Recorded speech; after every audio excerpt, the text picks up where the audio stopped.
কারো বদ নজর পড়াটাকে হত্যার সাথে শামিল করছে। আলামা ইয়াকতুলু আহাদুকুম আখাহু, তোমাদের কেউ তার ভাইকে কেন হত্যা করো?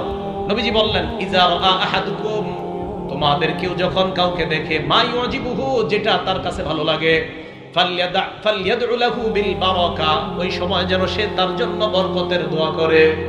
কাউকে যখন দেখবো আমরা, সৌন্দর্যতা যদি চোখে আসে, মাশাআল্লাহ মাশাআল্লাহ, এই দোয়াগুলা করব। এখন এলাকাবাসী যারা আছি, আমাদের জন্য করণীয় কি?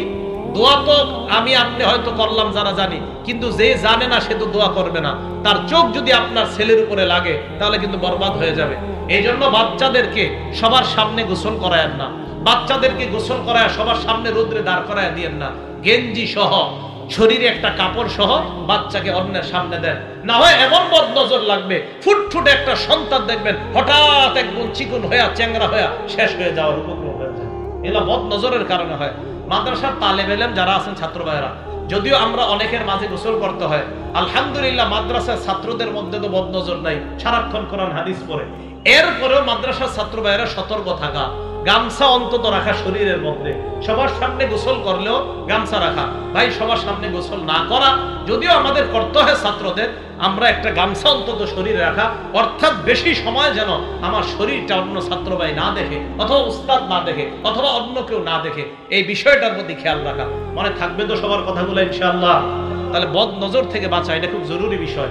5 নাম্বার কথা, আম্মা জান আয়েশা সিদ্দিকা রাদিয়াল্লাহু তাআলা আনহার বর্ণনা, তিনি বলেন, কানা রাসূলুল্লাহ সাল্লাল্লাহু আলাইহি ওয়াসাল্লাম ইয়ামুরুনা আন নাস্তারকিয়া।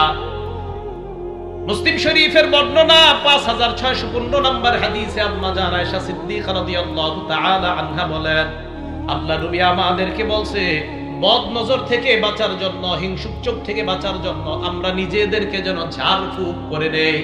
সকালবেলা 3 বার কুল হু আল্লাহ, 3 বার কুল আউযু বিরাব্বিল ফালাক, 3 বার কুল আউযু বিরাব্বিন নাস।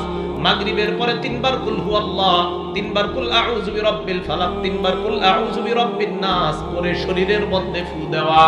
মনে থাকবে তো কথাগুলো ইনশাআল্লাহ? তাহলে এবার আসেন মূল কথায়। কি আলোচনা দূরছিলাম? ওয়াজারু যাহিরুল ইসমি ওয়া বাতিরা। কিছু গুনাহ আছে আভ্যন্তরীণ, কিছু বাহ্যিক গুনাহ। আভ্যন্তরীণ গুনাহ এর মধ্যে একটা বললাম হিংসা নামক অপরাধ।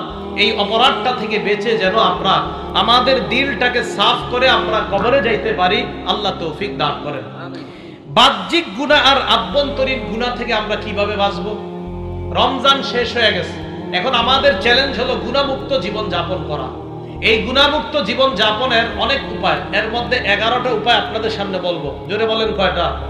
মন দিয়ে শুনতে হবে, সবাই মুখস্থ রাখতে হবে, অন্তত শিরোনামগুলো মুখস্থ রাখেন। 1 নাম্বার উপায়, তওবা করা। বলেন কি করা? তওবা করা। তওবার ব্যাপারে 6টা কথা বলবো। বলেন তো তওবার ব্যাপারে কয়টা কথা? 1 নাম্বার, সূরা তাহরীমের 8 নাম্বার